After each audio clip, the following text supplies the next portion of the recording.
여러분 혹시 TV에서 슬기로운 의사생활 드라마 보신 적이 있습니까?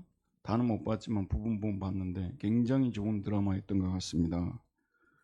거기 의사들이 그 윗사람들과 동료들과 후배들과 그리고 환자들과 환자 부모님들과 그때그때 닥치는 어려움들을 어떻게 헤쳐나가는지를 보여주는 드라마였습니다. 저는 이 슬기로운 의사생활을 보면서 슬기로운 교회생활에 대해서 생각해 보았습니다. 우리는 그리스도인으로서 크게 세 영역에서 슬기로운 생활을 해야 합니다. 첫째 영역은 가정입니다. 가정에서 슬기로운 가정생활이 필요해요. 저같이 나이가 좀 들고 그러면요, 굉장히 가정생활하는데 슬기가 생깁니다. 그래서 밉보이지 않고 야단맞지 않기 위해서 미리미리 아주 슬기롭게 대처해서 가정을 평안하게 하려고 노력을 합니다. 또 우리가 사는 사회에서 슬기로운 사회생활을 해야 되겠죠. 손자병법의 지혜를 익히라는 것이 아니라 하나님을 두려워하고 이웃을 사랑하라는 명령을 실천하는 영역이어서 더더욱 슬기가 발휘되어야 합니다. 자신에게 주어진 일은 성실하게 열심히 하고 동료들과의 관계는 상호 성공을 위한 끈끈한 동지애를 주장하지만 사실은 패거리를 만드는 흐름에 휩쓸리지 말아야 되겠죠. 셋째, 그리스도인은 슬기로운 교회 생활을 해야 합니다. 근데 교회 생활이 가정생활과 사회생활에 비교하면요, 좀 중요하지 않는 것처럼 여겨져요. 믿음이 생기고 영적인 눈으로 보게 되면요, 사실은 가정생활, 사회생활보다 더 중요한 생활이 교회 생활입니다.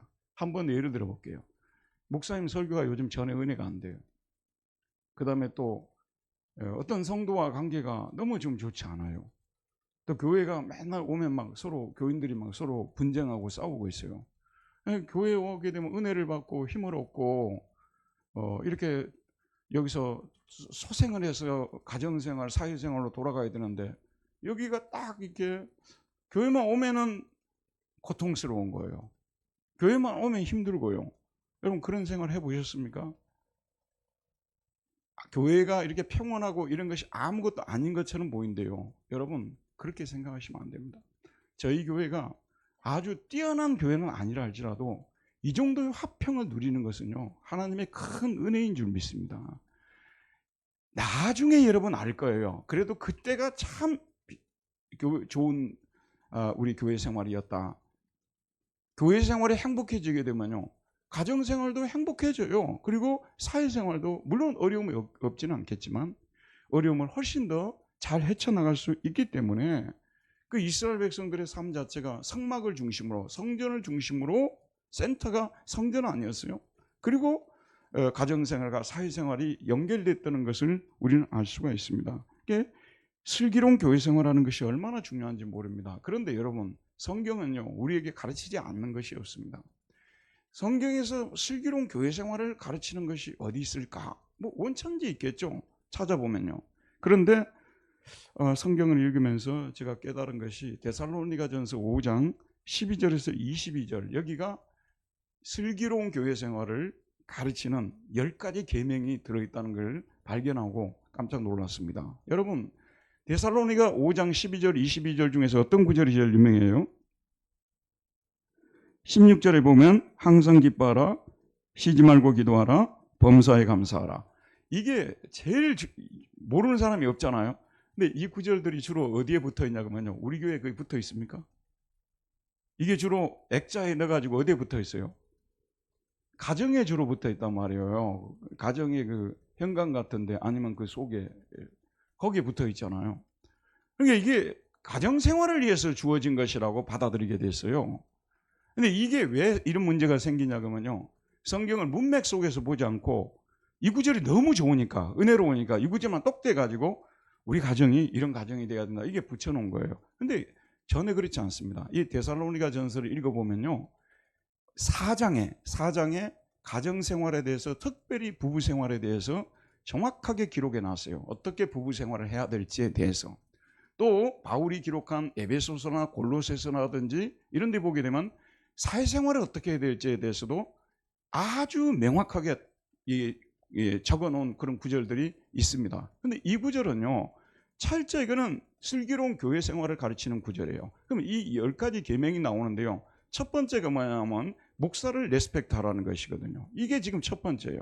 그 다음에 성령을 소멸하지 말라. 뭐 가정에서 성령을 소멸할 일이 있습니까? 그 다음에 예언을 멸시하지 마라. 이건 다 교회 안에서 일어나는 일이기 때문에 저는 이 10구절을 슬기로운 교회 생활을 가르치는 10구절이라고 생각하고 그 10가지를 살펴보도록 하겠습니다. 첫 번째, 이게 신비로운데 바울이 의식하고 썼는지 의식하지 못하고 썼는지 모르겠습니다만은 10가지 십계명을 가르치고 있다는 것이 놀랍습니다. 슬기로운 가정생활을 위한 10가지 계명. 첫 번째, 슬기로운 교회 생활을 위한 첫 번째 계명은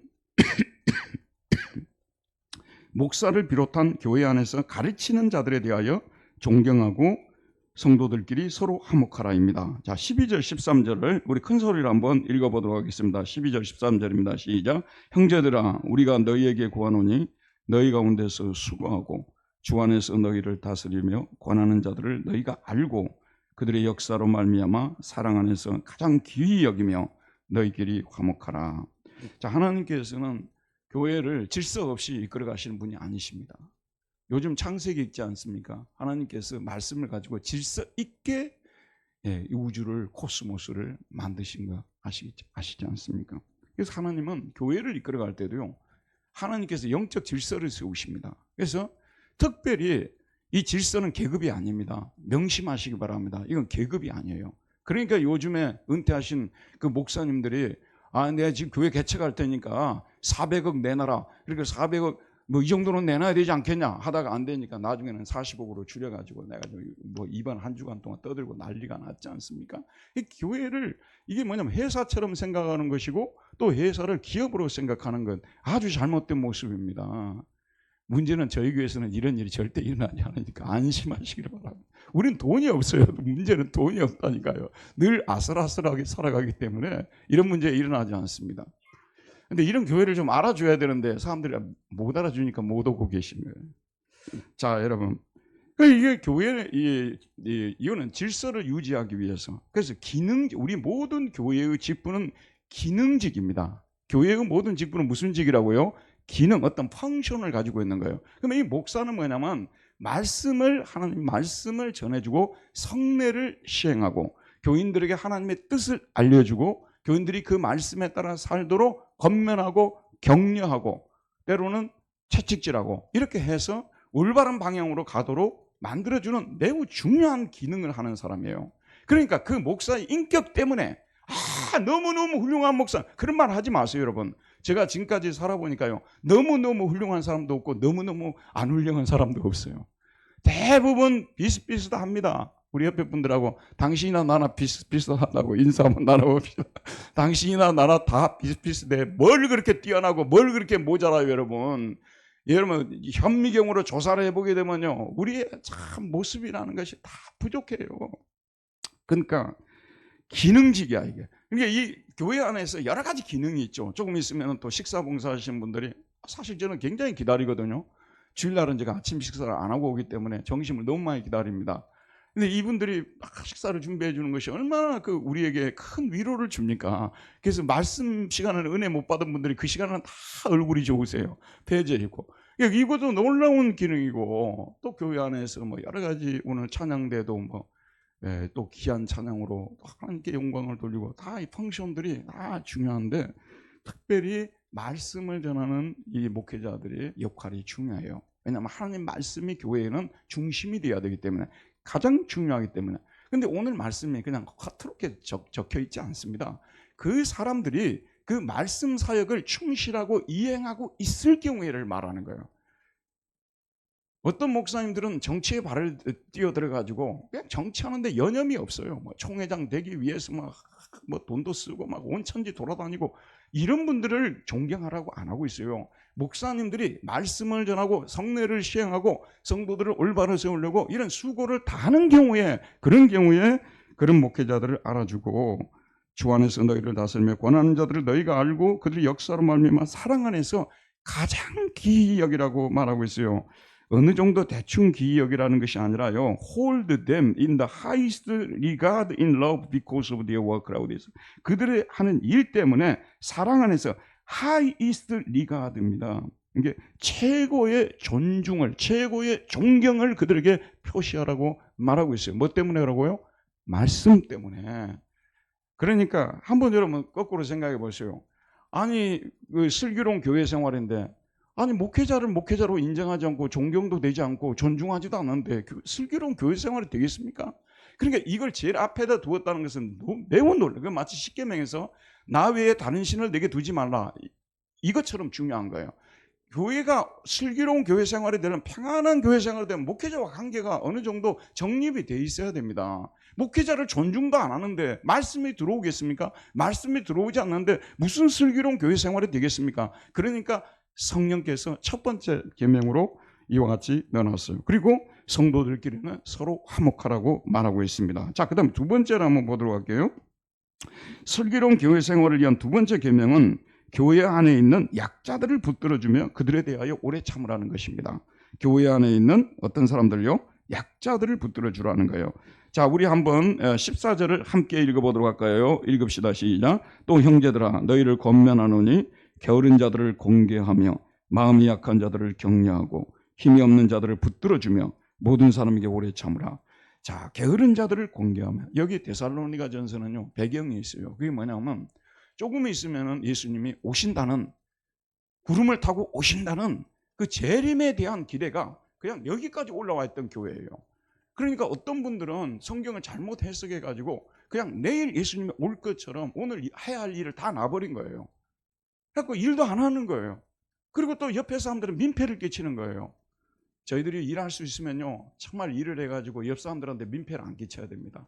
그것도 이웃사랑의 한 표현입니다. 근데 이 사람들은 성경을 재림신앙을 잘못 배워가지고 그냥 내일 모레 올 테니까 그냥 뭐 일도 안 하고 게으른 거예요. 그렇게 하지 말라고. 그 사람들이 약한 사람들이거든요. 약하니까 그런 상태에 빠지는 거 아니에요? 그런 약한 사람들을 우리가 정죄하고 판단하지 말고 이해해주고 그 사람들을 건면해줘서 그게 아니라고 주님이 오신다는 그 말은 내일 당장에 온다는 그런 말이 아니라 주님은 밤에 도적같이 오신다고 하셨으니까 그 날과 시를 우리가 모르니까 하루하루 최선을 다하면서 우리는 기다려야 됩니다. 이런 생각을 하고 그 약한 사람들, 믿음이 약한 사람들을 우리는 또 이와 같이 인내로서 참아줘야 된다는 말씀이 되는 것이죠. 그 다음에 또 어떤 약자들이 있냐면요, 마음이 약한 자들을 격려하고 그 다음에 힘이 없는 자들을 붙들어주며, 그리고 이 마음이 약한 사람들, 뭐 또 우리가 약한 사람들을 생각하면 신체적으로 약한 사람들도 교회 오고요, 정신적으로 약한 사람들도 교회 오고요. 그렇습니다. 이런 약한 분들을 볼 때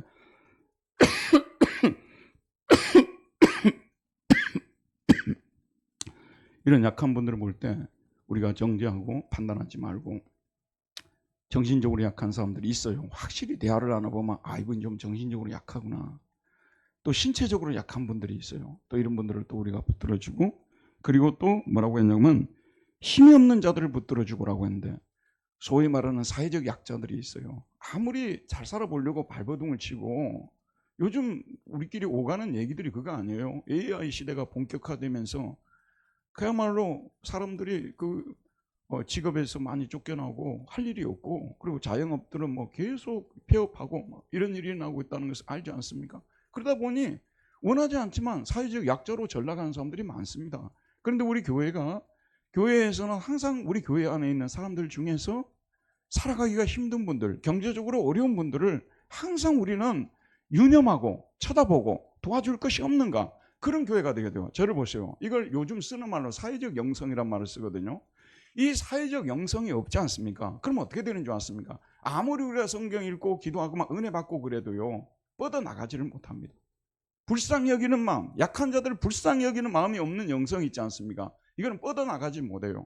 반드시 우리는 신앙생활을 하는 가운데서 이 약한 자들, 신체적으로, 정신적으로, 경제적으로 약한 사람들을 돌아보고, 그 다음에 또 한 가지 뭐라고 하냐면 모든 사람에게 오래 참으라고 말씀하고 있습니다. 모든 사람에게 오래 참으라. 근데 여기 뭐 모든 사람이라고 하는데, 뭐 어떤 공동체든지 성격들이 다양할 것입니다. 이게 목사직을 사람들이 뭐라고 하냐면 목사님 되시가 참 힘드시겠다고, 목회하느라고 참 힘드시겠다고 그러거든요. 그러면 우리가 이제 다른 게 좀 표현해 보게 되면, 그러면 회사 생활은 힘들지 않냐 그 말이에요. 다른 공동체 생활은 힘들지 않겠습니까?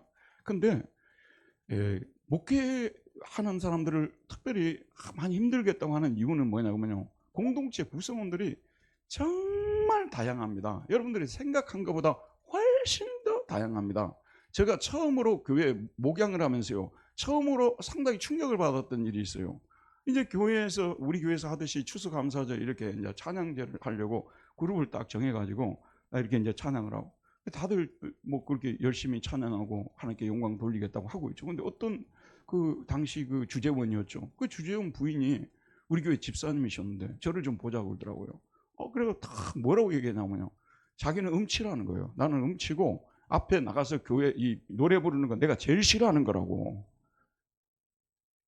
저는 그때까지만 해도요, 교회 오는 사람들은 당연히 찬송을 부르고 또 이렇게 찬양제를 하면 당연히 나와서 하는 줄 알았는데, 이걸 원하지 않는 분도 계시구나. 그때 제가 눈을 뜨게 됐어요. 교회 하나는 정말 다양한 사람들이 옵니다. 성격도 다양하고요, 또 뭐 호불호도 뭐 너무 또 다르고요. 그래서 여기에서 중요한 것이 뭐냐면, 오늘 말씀이 딱 맞아요. 슬기로운 교회 생활을 하려면요, 이런 사람 저런 사람을 다 참아줘야 돼요. 페이션트, 인내를 해줘야 돼요. 그렇지 않으면 교회 생활을 할 수가 없습니다. 여러분도요, 나 이 사람 때문에 교회 생활을 못하겠다 그러면요, 신앙이 좀 더 성장해야 돼요. 그 사람도 받을 수 있는 신앙까지 성장을 해야 되는 것입니다. 여러 종류의 사람들이 모여있는 이 상황에서 슬기로운 교회 생활을 위해서는 이런 분들을 참아줘야 된다는 말씀이 되는 것이죠. 세 번째, 슬기로운 교회 생활을 위한 세 번째 계명은 악으로 악을 갚지 말고 항상 선을 따르라입니다. 15절 후에 한번 읽어봅시다. 삼가 누가 누구에게든지 악으로 악을 갚지 말고 서로 대하든지 모든 사람을 대하든지 항상 선을 따르라. 이게요, NIV 성경에서 nobody pays back wrong for wrong이라고 되어 있습니다. 참 이거 번역을 재미있게 해놨어요. 자 봅시다. 우리가 값을 지불할 때 뭐라고 하죠? 영어로요, pay를 한다고 그러잖아. 그러니까 너가 나한테 뭘 지불했냐면 pay, wrong을, 악을 지불했어요. 그럼 우리 마음속에 본능적으로 뭐라고 합니까? 나도 여기 뭐 pay back이라고 써놨어요. 나는 어떻게 하겠다는 거예요? 너가 나한테 악을 지불했으니까 내가 뭐죠? 악으로 대갚아 주겠다, 이게예요. 근데 여러분이 잘 아시다시피요, 악을 악으로 갚으면요, 당장에는 좀 마음이 시원해요. 근데 성령께서 별로 기뻐하지 않는다는 것을 여러분 모두가 느꼈을 것입니다. 그리고 어떤 성도와 이렇게 부딪혀 가지고요, 악을 악으로 갚아버리지 않습니까? 그럼 이게 끊임없이 계속 반복이 되는 거예요. 그러니까 저 사람이 설령 나에게 악을 행했다 하더라도 내가 선으로 갚는 이걸 자꾸 연습을 해야 되는 거예요. 저 사람 나한테 분명히 내 명예에 대해서 너무 마음 아픈 말을 했다고 말해요. 그럼 나도 똑같이 그 말을 해버리게 되면요, 반복이 되는 거니까 그걸 꺼내내는, 그 사슬을 끊어내는 게 뭐냐면 선으로 대갚아 주는 거예요. 그렇지 않니 선하게 나오는 데는요 어떻게 할 수가 없습니다. 내가 악을 행하는데 저쪽에서 선한 말을 하고 선으로 나오는데 어떻게 그 사람에게 이러라 저러라 할 수 있어요. 그러고 나면요, 중요한 그거예요. 진짜 마음이 평화로워집니다. 마음이 평화로워져서 교회 안에서 이게 편안한 모습으로 신앙생활을 할 수 있기 때문에 악을 악으로 갚지 말고, 그 다음에 뭐라고 했어요? 모든 사람을 대하든지 서로 대하든지 항상 선을 따르라고 말하고 있습니다. 네 번째, 슬기로운 생활을 위한 네 번째 계명은 항상 기뻐하라는 것입니다. 항상 기뻐하라. 자, 항상 기뻐하라 우리가 좋아하지만은 우리 중에서 이번 일주일을 지내면서 항상 기뻐하신 분 한 분이라도 있을까요?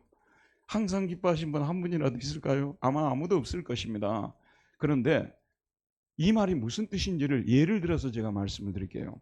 제가 이 베를린에서 목회를 했는데 그 전임 목사님 시절에 선교사로 부름을 받은 분이 있어요. 이분이 원래 부산에 계신 교수님 딸인데 이분이 이제 베를린에 화학 공부를 하러 와서 화학 박사과정을 밟고 있다가 선교사로 부름을 받은 거예요.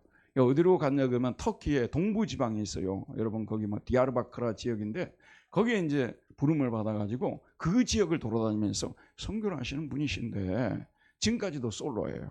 근데 이분이 이제 저는 이제 그 다음에 목사로 갔지 않습니까? 한 번씩 이제 저희 교회를 방문합니다. 방문하는데 이분이 그렇게 뭐 쓰는 얘기로 뭐 잘생긴 그런 예쁜 얼굴은 아니에요. 그냥 평범하게 생기신 분이세요. 근데 그 미소를 짓지 않습니까? 이게 모나리자 미소야, 이 미소가. 그러니까 너무나도 열악한 환경 속에서 사시는 분인데요. 우리 교회 올 때마다 그냥 해같이 빛나는 거야. 그냥 그 웃는 그 모습이 나는 그것을 항상 기뻐하라고 생각하는 거야. 나는 그분에게서 지금까지 슬픈 표정을 본 적이 없어요. 늘 그렇게 기뻐합니다. 우리 그리스도인들이 기뻐할 만한 이유도 없는데 그냥 희덕희덕 웃고 다니는 거, 그게 기뻐하라는 것입니까? 아니죠, 여러분. 그거는 정신과에 한번 치료를 받으러 가야 될 부분이겠죠? 근데 여기서 기뻐하라는 것은 뭐냐면요. 저 사람이 정말 어려운 환경에 처해 있고 도저히 기뻐할 수 없는 상황인데도 불구하고 표를 내지 않고 늘 이렇게 즐겁게 즐거운 표정으로 사람을 대하고 그러는 거 아니겠습니까? 그 이유가 있어요. 여러분 그런 것들을 어떻게 생각하는지 모르겠습니다만 우리가요. 사실은 우리가 영적으로 이미 죽었던 사람들이고요. 우리는 이 땅 삶 자체가 지옥이에요, 여러분. 제가 이번에 국민 배우라고 그 모든 사람에게 칭찬을 받고 그랬던 안성기 그 배우가 이번에 소찬했지 않습니까? 가톨릭 신자더라고요. 근데 안성기 배우가 마지막 그 혈액암으로 죽었는데 마지막 그 병상에서 막 그 정말 연약한 몸으로 죽어가는 그걸 누가 막 영상을 올려놨더라고요. 근데 그걸 생각하니까 인간이라는 존재는 나올 때 있지 않습니까? 태어날 때도 엄마도 자기도 얼마나 정말 죽음의 터널을 통과하면서 태어나지 않습니까? 또 갈 때도 그냥 고이 가는 분도 물론 있겠지만 갈 때도 너무나 고통스럽게 가고요. 그래서 정말 이 세상 자체가 산다는 것 자체가 너무나 힘들고 그렇습니다.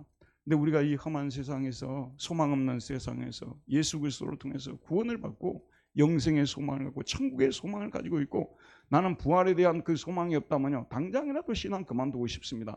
기독교 신앙은 부활의 신앙이에요. 한마디로 기독교 신앙은 십자가 신앙이고 부활 신앙입니다. 부활이 없다면 우리의 믿음도 헛것이라고 고린도전서 15장에서 말하고 있지 않습니까? 우리는 죽어도 살겠구라고 말하고 있어요. 저와 여러분도요 이 안성기 배우처럼 죽음의 터널을 똑같이 통과합니다. 그러나 우리는 하나님께서 우리를 다시 살려주어서 신령한 몸을 입고 영원히 산다는 이런 생각을 할 때 진짜 소망 있는 사람들은 우리 믿는 사람들밖에 없는 것입니다. 이런 소망이기 때문에 우리는 충분히 기뻐할 수 있는 이유가 있고 근거가 있는 것입니다. 그렇기 때문에 항상 기뻐할 수 있다는 거예요. 만약 그것이 없이 어떻게 항상 기뻐할 수가 있겠습니까?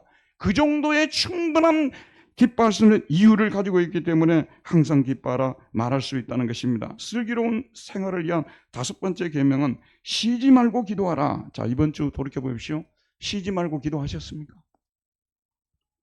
목사님 어쩌다 한 번 기도했는데요. 이런 분들이 더 많으실 것입니다. 쉬지 말고 기도하는 것은 아침에도 기도하고 점심때도 기도하고 저녁때도 기도하고 잠잘 때도 기도하고 일어나서도 기도하고 걸어다닐 때도 기도하라. 이렇게 성경을 해석하면요 이거 진짜 전혀 현실적이지 않습니다. 맞지 않습니다. 여기 쉬지 말고 기도하라는 것은요 중단 없이 기도하라는 거예요. 중단 없이. 많은 역본들이 중단 없이로 번역했어요. 중단 없이는 왜 다르냐고만요. 저를 보세요. 고린도 교회도 환란이란 말이 여러 번 나와요. 고린도 전후서에서요. 너무 심한 환란과 핍박을 받았어요. 그렇게 되면 기도를 쭉 해오다가 더 이상 기도를 못 하겠어요. 여러분 언제 우리가 기도가 중단이 되는 줄 아십니까? 기도 생활을 좀 하시는 분들이요. 기도 언제 중단하는 줄 아십니까? 바빠서 중단하는 경우 물론 있어요. 근데 언제 중단하냐면요. 아무리 기도를 해도 그 기도가 응답이 안 될 때 더 이상 기도 안 하고 싶은 거예요. 저는 저 주변에서 그런 사람들 만나거든요. 아무리 기도해도 기도 응답도 없는데 뭐 기도하면 뭐하고 기도 안 하면 뭐하겠냐고 말이에요.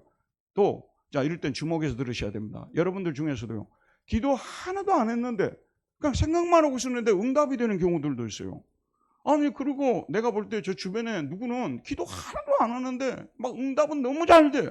그럼 기도하는 나나 기도 안 하는 당신이나 뭐가 다르냐 그 말이에요. 그러니까 차라리 나도 기도 안 해야 되겠다 이렇게 돌아설 수 있어요. 근데 여러분 잊지 마세요. 하나님은 진짜 살아계신 하나님이시고요. 눈동자를 살피듯이 우리를 살피시는 분이기 때문에 우리가 어떤 태도를 취하고 있는지 어떤 마음을 가지고 있는지 다 알고 계시는 거예요. 그래서 지금 내가 기도하는 것이 전에 응답이 되지 않는 것 같고요. 하나님이 길을 막는 것처럼 보이지만 세월이 지나 놓고 보게 되면요. 그 기도 다 응답이 되는 줄 믿습니다. 절대 기도를 중단하지 말아야 돼요. 쉬지 말고 기도하라는 말이 바로 그런 뜻입니다. 아무리 기도해도 응답이 되지 않아요. 여러분 지금 이제 우리 교인들은요, 남편분들이 교회 안 나오시는 분들이 몇 분이나 계십니다. 사실 이 기도는 아무리 해도 안 들어줄 것 같은 기도예요. 응답이 안 될 것 같은 기도니까 아마 여러분들이요, 당신 구원은 이제 알아서 해라 이렇게 할 거예요. 그리고 이제 남편들은 뭐냐면 난 당신 손 붙잡고 가겠다고 이러고 하고 있을 거예요. 열심히 해 나 붙잡고 갈 거야 이렇게 하고 있을 거예요. 근데 기도를 중단해. 그래서 여러분들이 기도를 중단했을 거예요. 중단하지 말라고 말하고 있는 거예요. 끝까지 기도하라고 말하고 있는 거예요. 끝까지 기도하라고. 저희 여동생이 있는데 빚을 엄청나게 져버렸어요. 그것 때문에 제가 연초에 좀 머리가 빠질 정도로 힘이 들었어요. 근데 제가요, 포기가 안 되더라고요. 지금부터 내가 빚을 다 갚게 해달라고. 물론 저도 어느 정도 도와야 되겠죠. 빚을 다 갚게 해달라고 기도를 해야 되겠다는 생각이 들더라고요. 처음에는 막 비난하고 욕하고 그랬죠. 근데 내가 돌이켜 생각해 보니까 기도해야 되겠구나. 그 빚을 다 갚을 수 있게 기도해야 되겠구나. 내가 돈을 못 보태줘도 하나님께서 또 갚을 수 있는 그런 길을 열어주시지 않겠습니까? 그러니까 내가 할 일은 그거는 알아서 할 일이라고 하는 게 아니라 그 기도 제목을 내놓고 끝까지 내가 쉬지 않고 중단 없이 기도해야 되겠다. 정말 나는 하나님이 응답해 주시라고 믿어요. 여러분이나 저나 이게 좀 응답이 안 된다고 해서요, 이거 해보니까 안 되던데요, 뭐 기도 하나 안 하나 뭐 다 똑같던데요, 기도 안 하는 사람들은 더 잘 되던데요, 그런 사탄의 말들에 놀아나지 마세요. 그건 다 하나님의 성령이 하는 말이 아닙니다. 아무리 응답이 안 되는 것 같다 할지라도 기도하면 응답이 된다는 믿음을 가지고 우리는 기도해야 되는 것입니다. 슬기로운 교회 생활을 위한 6번째 계명은 범사에 감사라는 것입니다. 범사에 어떻게 감사해요? 모든 일에 여러분 감사가 됩니까? 근데요, 반대를 먼저 생각해야 돼요. 불평하고 원망하지 마라 이 말이에요. 불평하고 원망하지 않는 것만도 감사하는 일이에요. 적극적으로 감사 못해도요, 불평하고 원망하는 이것이 은혜를 다 쏟아버려요. 우리 교회 생활도 그렇습니다. 여러분 우리 저 교회 생활 하잖아요. 그런데 항상 만나게 되면 이래서 원망이고 저래서 불평이고, 그렇게 되면은 본인도 은혜가 쏟아져 버리지만 옆에 사람들도 별로 은혜스럽지 않아요. 근데 반대로 너무 힘든 상황이에요. 너무 고통스러운 상황이에요.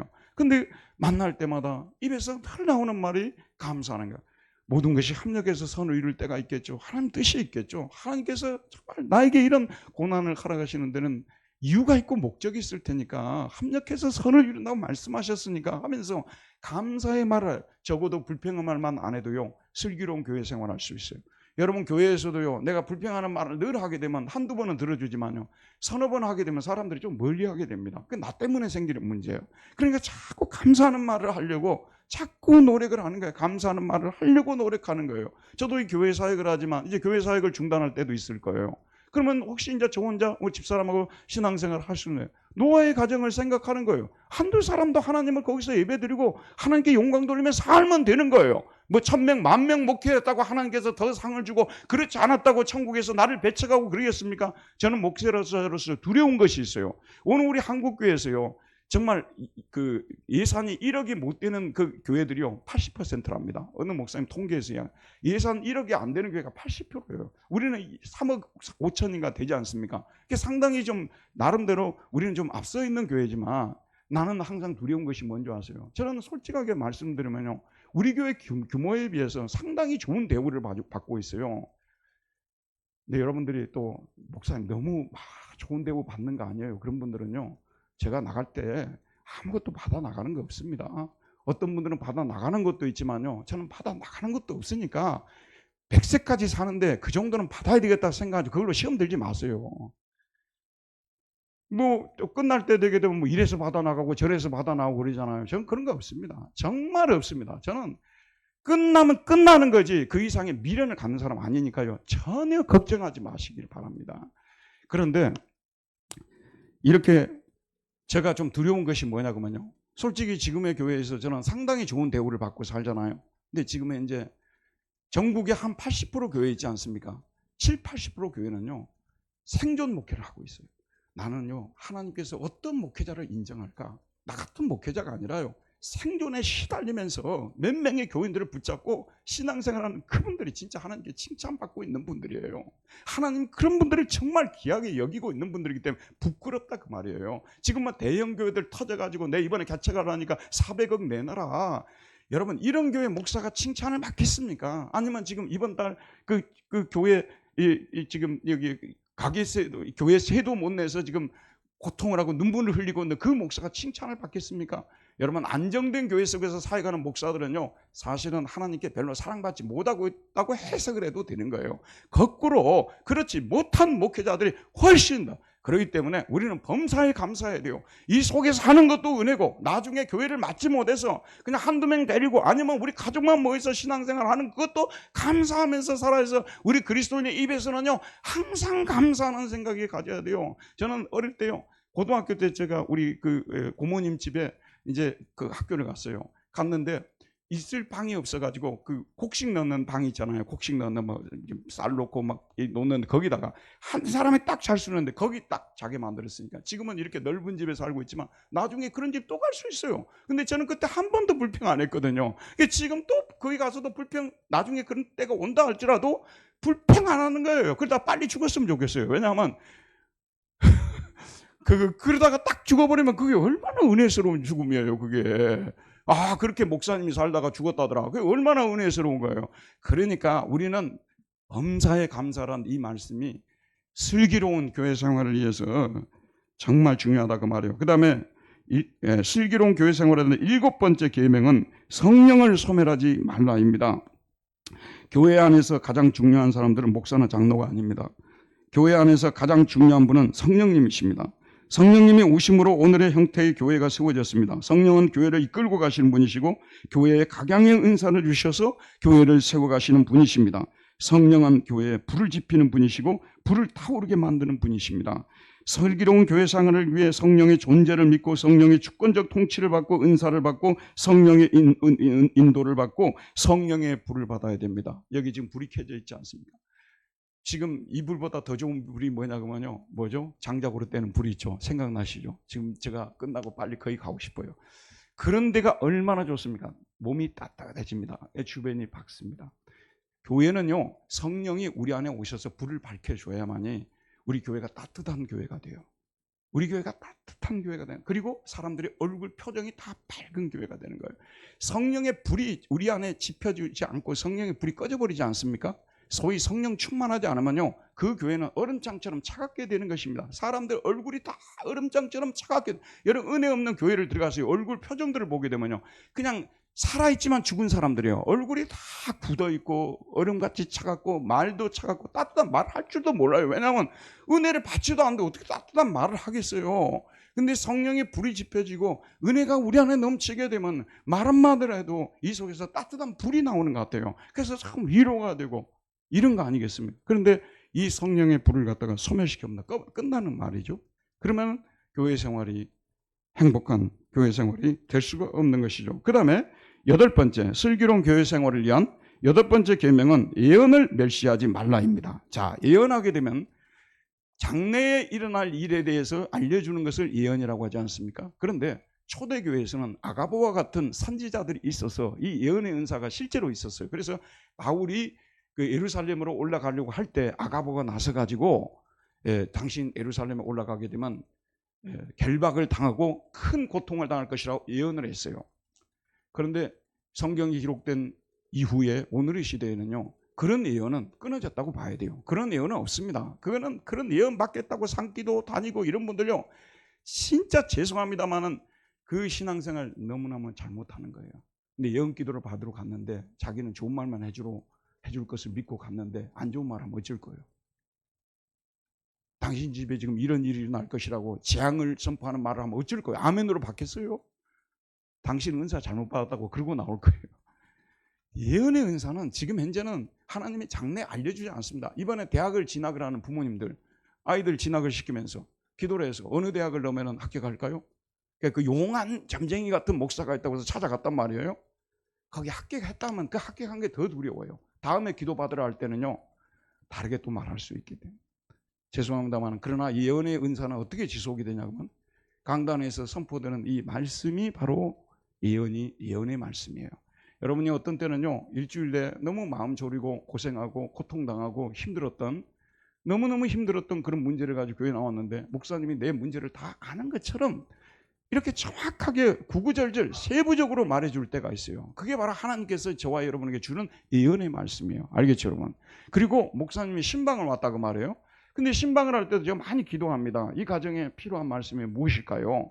그래서 많이 기도하고 가서 말씀을 선포했는데 나중에 들려오는 소리를 들어보면 목사님이 정말 우리 가정에 정말로 필요한 말씀을 주셨습니다.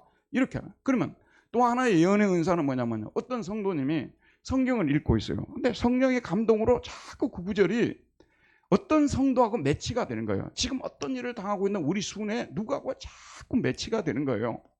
근데 그 말씀을 가지고 열심히 또 기도를 해봅니다. 기도를 해보게 되면 그 성도에 대해서 이런 말을 꼭 좀 해줘야 되겠다는 그런 거 막 올라올 때가 있어요. 내 이 구절을 가서 얘기를 해주었다. 나에게 지금 감동시킨 성령님이 하신 말씀을 이 사람에게 꼭 좀 해줘서 해야 되겠다. 이것이 바로 예언의 은사가 계속 이게 예언의 은사예요. 그러면 이 예언의 은사에서 조심할 것이 뭐냐면요. 분명히 기도하고 말씀을 보는 가운데서 하나님께서 그 성도에게 좀 안 좋은 말이 해주라는 그런 것이 자꾸 떠올려요. 그 성도의 신앙생활하는 모습을 보니 목회자인 저도 그래요. 너무 고통스러워요.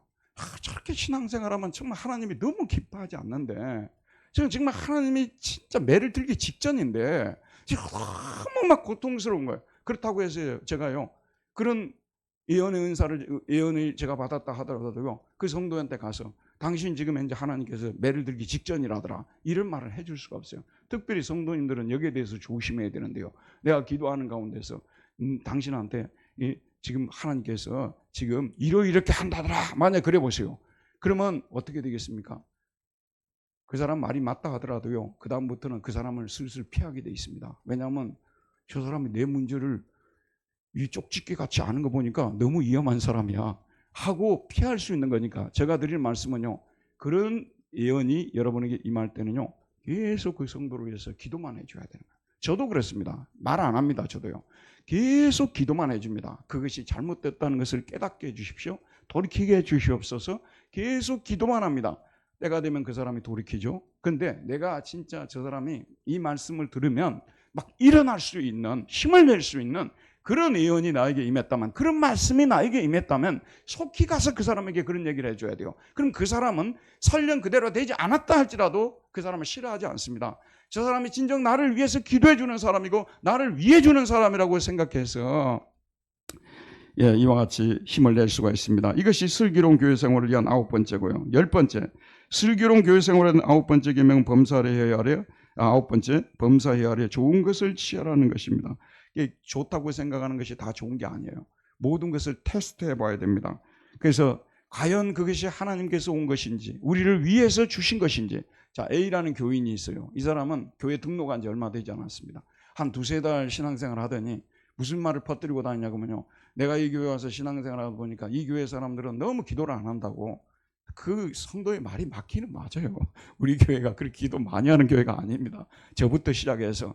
이게 그 성도가 기도하지 않는다고 이 교회는 기도하지 않는 교회라고 할 때는요. 우리는 테스트해야 돼요. 그 말이 성령으로부터 나온 건지 악령으로부터 나온 건지 테스트를 해야 돼요. 그러면 어떻게 테스트를 하냐 그러면요. 그 말을 퍼뜨리고 다니는 사람의 인격을 먼저 봐야 돼요. 왜냐하면 우리 본 적이 별로 없잖아요. 그 사람이 그런 말을 할 수 있는 자격이 있는 사람인지 살펴봐야 되는 것이 테스트, 영어로 테스트라고 돼 있어요. 그 다음에 또 어떻습니까? 그 사람이 실제로 그렇게 기도 생활을 열심히 하는 사람인가? 우리는 또 살펴봐야 되겠죠. 그리고 그것이 인정이 됐을 때 그 사람 말에 귀를 기울일 필요가 있죠. 그렇지 않다면 그것은 악령에게서 온 건데요. 모든 이단들의 특징이 뭐냐 그러면요. 그 교회에 딱 들어와가지고 그 교회에 잘못된 것을 다 집어내가지고 막 얘기하는 거예요. 이 모든 그 악령의 역사의 대표적인 경우이기 때문에 그렇습니다. 그렇기 때문에 슬기로운 교회 생활을 위한 9번째 계명은 범사해야 하려 좋은 것을 취하라입니다. 그 다음 10번째, 슬기로운 교회 생활의 10번째 계명은 악은 어떤 모양이라도 버리라는 것. 악과 선이라는 것이요. 어떤 때는 분명히 악인데 선으로 가장하고 들어오는 경우가 있어요. 에덴 동산에서 뱀이 그랬던 것처럼 인간을 위해 주는 것처럼 하나님도 위해 주는 것처럼 그렇지만은 결국은 에덴 동산을 파멸하고 팔고 들어온 존재 아니겠습니까? 그러니까 여러분이나 저도 마찬가지예요. 우리가 무슨 말을 하려고 할 때는 행동할 때도요. 어떤 악한 동기, 순수하지 순전하지 못한 불순물이 거기에 좀 있으면요 중단해야 돼요. 그거요. 그 불순물이 있는데도 마치 막 교회를 위해서 하는 것처럼, 하나님의 영광을 위해서 하는 것처럼, 목사를 위해서 하는 것처럼 그러지 말라고 말해요. 조금이라도 내 말하는 것에 불순한 동기가 있으면요 그 모든 모양을 버려야 되는 것입니다. 사실은 자기를 위해서 일하면서 마치 교회를 위해서 말하는 것처럼 이렇게 하지 말라고 말해요. 그게 다 불순한 동기에서 나오는 것입니다. 그러니까 슬기로운 교회 생활을 하기 위해서는 그 사람에게 한 번은 속아줄 수 있겠죠. 두 번, 세 번 그렇게 되면요 이 사람은 자기 영광을 위해서 사는 사람이거나 금방 알아차리는 것입니다. 그렇기 때문에 10번째, 악은 어떤 모양으로도 버리라. 자, 결론을 맺겠습니다. 10가지 쭉 말씀드렸는데요, 주목해 볼 부분이 있어요. 이 슬기로운 교회 생활을 해서 첫 번째가 뭐냐면, 첫 번째 계명이 교회 안에 있는 말씀 전하는 사람들을 소홀히 하지 말라는 거예요. 이 사람들에게 최소한의 리스펙트를 주라는 거예요. 전도사, 쟤는 뭐 교회 온 지 뭐 전도사 된 지 얼마 되지도 않았는데 그렇게 보지 말라고 말해요. 전도사님들도 하나님이 보낸 종들로 생각하고 리스펙트를 주고, 또 목사라고 더 리스펙트를 줄 필요도 없고요. 말씀을 전하는 말씀의 기능 때문에 그 사람들을 귀히 여기고 그 말씀상을 속상해서 못할 정도가 되지 않게 해야 된다는 말씀이 되는 것입니다. 어떤 때는 강단에서 목사님들이요, 이 소위 말해서 좀 화가 나가지고 자기 사적인 감정을 표현할 수가 있는 거예요. 그 왜 목사가 되었고 사적인 감정을 표현하냐, 그렇게 말하기 전에요 그렇게 될 수밖에 없게끔 만들었던 내 자신의 모습도 좀 살펴봐야 되는 거예요. 내 자신이 도대체 어떻게 했으면 목사님이 강단에서 저런 식으로 설교할 수 있을까, 이것도 좀 살펴봐야 된다는 거 아니겠습니까? 그렇기 때문에 첫 번째, 이것이 안 돼 있는 상태에서는요, 목사를 리스펙트를 안 하는 이 상태에서는 슬기로운 교회 생활 절대로 될 수가 없습니다. 그리고 다섯 번째 들어가 있는 것이 기도를 쉬지 말라는 거예요. 오늘 제가 많은 설교 내용을 말씀드렸습니다. 기도하지 않으면요 아무 소용이 없어요. 여러 가지 말씀드린 내용들이 아무 소용이 없어요. 그래서 기도하라는, 이 쉬지 말고 기도하라를 다섯 번째에다 딱 넣어놨다는 것이 나는 의미가 있다고 생각합니다. 오늘 여러분 이 말씀 기억하시고 새해를 시작하면서 슬기로운 교회 생활을 위한 10계명, 오늘 설교 다 이해하지 못하신 분들은 방송을 통해서 한 번 더 들으시고, 이렇게 살면은요 진짜 제가 이 말씀을 살피면서도 이렇게 살면 진짜 슬기로운 교회 생활, 평화로운 교회 생활, 기쁨이 넘치는 교회 생활을 될 수밖에 없구나 생각을 가졌습니다. 저와 여러분도 그렇게 되었으면 좋겠습니다. 은혜로우신 하나님, 오늘도 생명의 말씀을 통해서 또 우리 아버지 하나님이시여 우리에게 다가오시고, 또 이 말씀을 통해서 우리가 슬기로운 교회 생활을 하기 위해서 어떻게 해야 될지에 대해서 가르쳐 주셨사오니 10가지 계명을 가슴속에 새기면서 하나님도 기쁘게 하고 이웃도 기뻐하고 내 자신도 기뻐하면서 살아가는 그런 신앙생활을 할 수 있는 우리 모두 되게 하여 주옵소서. 예수님 이름으로 기도하였습니다. 아멘.